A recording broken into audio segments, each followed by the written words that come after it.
मोदी जी से पहली बार कब मिले आप? जब वो मनोहर पर्रिकर के बेटे की शादी में आए थे तो मुझे एक फ़ोटो निकालना था मोदी जी के साथ।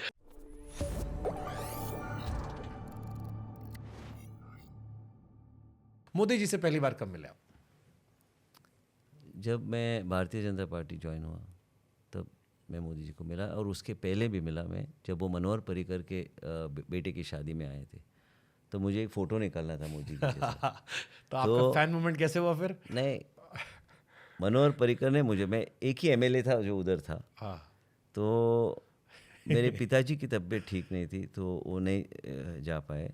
तो मनोहर पर्रिकर मुझे ले गए आगे और बोले ये विश्वजीत है और ये आपसे एक फ़ोटो, जब आइए बेटे मेरे पास तुरंत। तब वो प्रधानमंत्री नहीं बने थे, तब इलेक्शन चल रहा था, तब उन्होंने बोला आइए बेटे। 2013 हाँ, 14 हाँ just before becoming PM.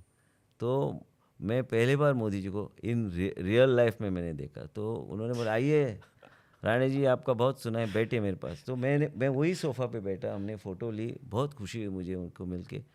And उन्होंने बोला, उन्होंने सीधा बोल दिया उधर कि अरे कुछ नहीं, इधर फोटोग्राफर भी कुछ नहीं होगा, आप इधर आके बैठिए। तो मैं बैठा, बहुत it was you felt good, just being next to personality. क्यों आपको मोदी जी फोटो खिंचानी थी उस टाइम?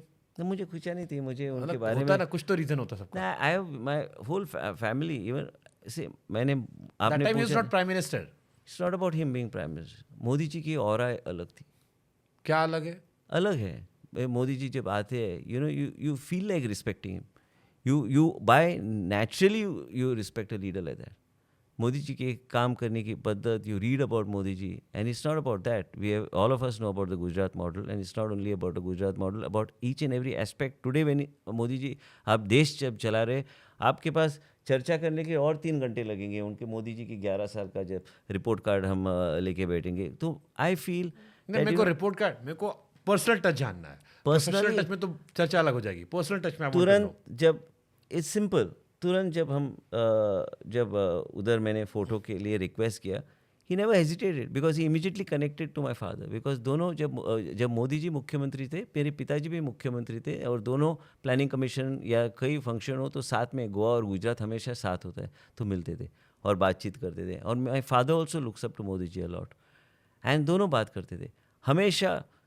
मैंने देखा है जब मैं मध्य प्रदेश में था, ये एक इंसिडेंट हुई जब Modi ji was kind enough to आओ मेरे पास बैठो फ़ोटो लेना। These are memories. जब मैं मध्य प्रदेश में था, भारतीय जनता पार्टी का काम एक कार्यकर्ता के माध्यम से मैं उधर काम कर रहा था इलेक्शन के समय, तब मोदी जी आए, मैं पहला था लाइन में रिसीव करने के लिए। अब जब रिसीव करने मोदी जी आए, सीधा मेरे इधर हाथ डाल के बोले आप कैसे हो राणे जी? मैं बोला सर सब ठीक है, ये ऐसी सी नहीं, मुझे ये सब सुनना नहीं है, मुझे इतना ही बोलना, आप गोवा से मध्य प्रदेश में भारतीय जनता पार्टी के कार्यकर्ताओं के साथ मिल के काम कर में आपका अनुभव क्या है वो मुझे बताइए, बाकी का सब छोड़िए। ये चीज़, understanding my sentiment, feeling and how I am feeling working here in Madhya Pradesh, ये एक बहुत बड़ी बात है। बाकी का चीज़ मुझे नहीं चाहिए, ये आपका अनुभव बोलिए। ये हर चीज़, मैं एक छोटा कार्यकर्ता हूँ देश में, जब गोवा आते आके पूछते आपके पिताजी कैसे है, ये चीज़ टच हो जाता है, हृदय में रहता है। जब एक फ़ोटो खींचना था तब उन्होंने एसपी जी को बोला अरे राणे जी को बुलाओ, राणे कहाँ है? तो भाई फ़ोटो में खड़ा रहो। ये हर चीज़ मेरे नेता मेरे याद रखते हैं हमेशा, मुझे देखने के बाद मेरे पास आके मेरे इधर हाथ लगा के बातचीत करते हैं, और पिताजी कैसे, तब भी कहते मैंने उनके बारे में पूछा है उनको बोलना। ये सब चीज़ एक कार्यकर्ता को और मोटिवेशन देता है और स्ट्रेंथ देता है। मेरे लीडर मेरे बारे में सोचते हैं, मेरे परिवार के बारे में सोचते हैं, और यही लीडर देश योग्य तरीके से चला रहे हैं, और मैं एक अभिमान से उनका कार्य कर रहा हूँ। ये बहुत हुआ मेरे लिए। मोदी जी को गोवा में क्या पसंद है? क्या आई एम श्योर आप लोग डेलीगेशन से जाते होंगे जब वो आते होंगे। नहीं, वो हर चीज़ बातचीत, हमारे जो छोटे ग्रुप्स में बातचीत जब होती है, जनरल बातचीत होती है, जनरल बातचीत अबाउट जो विषय हम गोवा में फेवरेट फूड क्या है? सबसे पॉपुलर फूड क्या है? फूड का popular fish curry and rice is most popular among people. Okay, and what's your favourite food?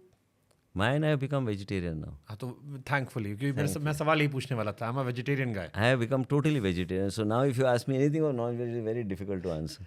सो गोवा में वेजिटेरियन आदमी के लिए खाने क्या है? बहुत सी चीज़ें. क्या चीज़? एक बिमली करके है, उसका एक पिकल बनाते हैं, उसका करी बनाते हैं.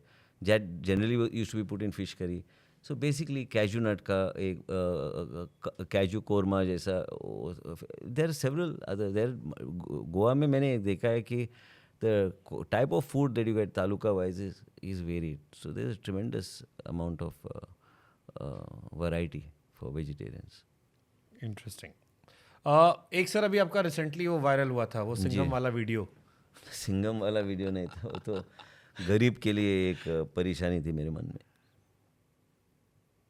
जब मतलब वो आप वॉक करते गए, सीएमओ कहाँ पर है? नहीं, मैं तो गया था हॉस्पिटल में एक पेशेंट को देखने के लिए. वो पेशेंट को स्किन का डिसऑर्डर था. वो बोल रहा था मैं हॉस्पिटल में एडमिट हूँ, आप नहीं आ रहे हो मुझे देखने के लिए. तो मैं उसको देखने के लिए मैं जा रहा था घर. तब मुझे किसी का फ़ोन आया और उसकी माँ फ़ोन पे रो रही थी कि मुझे इंजेक्शन नहीं मिल रहा है और मुझे दर्द बहुत हो रहा है. तो मैं बोला अरे गाड़ी टर्न करो, जाएंगे हॉस्पिटल में. तब मैं हॉस्पिटल चला गया. और मेरी एक जिम्मेदारी है as a health minister that गरीब से गरीब आदमी को हेल्थ केयर ठीक से मिलना चाहिए, and specially senior citizens.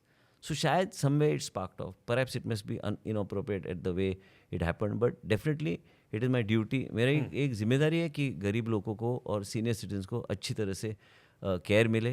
Hospital में ओपीडी बंद थी उस दिन, और वो कहाँ जाती, एक ही था कैजुअलिटी. और जब लोड नहीं था कैजुअलिटी पे, इंजेक्शन देने में कुछ there was no difficulty. So that was the reason. What's your take on social media?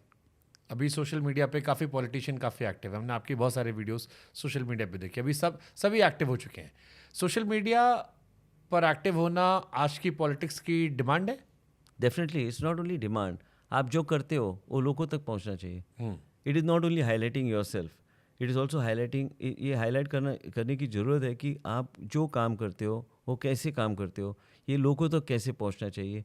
और younger generation is glued on to social media. और गरीब के पास शायद you will be surprised, he may not have a job but he has a smartphone. और वो देखता रहता है, वो रील्स देखता रहता है, वो देखना चाहता है. और उस माध्यम से वो देखता है कि दूसरे राज्य में क्या हो रहा है, दूसरे गांव में क्या हो रहा है. हमारे नेबरिंग गोवा इतना छोटा राज्य है, लेकिन दूसरी कॉन्स्टिट्यूंसी में क्या हो रहा है. और वो एग्जांपल दे के वो इलेक्शन की मीटिंग में वो पूछेगा, नहीं तो आपके पास आके पूछेगा और दिखाएगा कि ये उधर हुआ है लेकिन हमारे क्षेत्र में क्यों नहीं हुआ है. So social media is very powerful tool today, and one has to be tuned in to social media. It's very important. मुझे लगता है कि सोशल मीडिया के माध्यम से लोगों के पास ये इन्फॉर्मेशन पहुँचाना और समझ लेना कि क्या चल रहा है इज़ वेरी इंपॉर्टेंट. ओके. कोई एक कंट्रोवर्सी जिससे आप टाइम ट्रेवल में जाकर ठीक करना चाहोगे?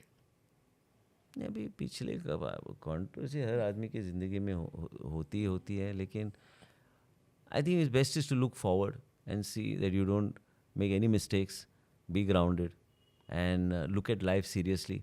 Life gives you a lot. ज़िंदगी में सब कुछ मिलता है, और सत्ता ऐसी चीज़ है कि एक मैचिस जैसे होते हैं, कभी भी चले जा सकती है. तो आपको संभाल के जुडिशियसली पावर का इस्तेमाल करना चाहिए. और पावर ऐसी चीज़ है, माइंड को करप्ट न करना चाहिए. कभी कभी लोगों को लगता है कि मैं पावर में हूँ, मैं मंत्री हूँ तो सब कुछ हूँ. ऐसा नहीं है. हम कार्यकर्ता है, हमें ग्राउंडेड रहना है, हमें अच्छी तरह से सेवा गरीबों की करना है. और सामान्य जनता ने बोलना चाहिए कि लोगों ने बोलना चाहिए कि ये आदमी अच्छा आदमी है, इसलिए इसको जिताना चाहिए. यही एक संकल्प लेके हमें आगे बढ़ना है.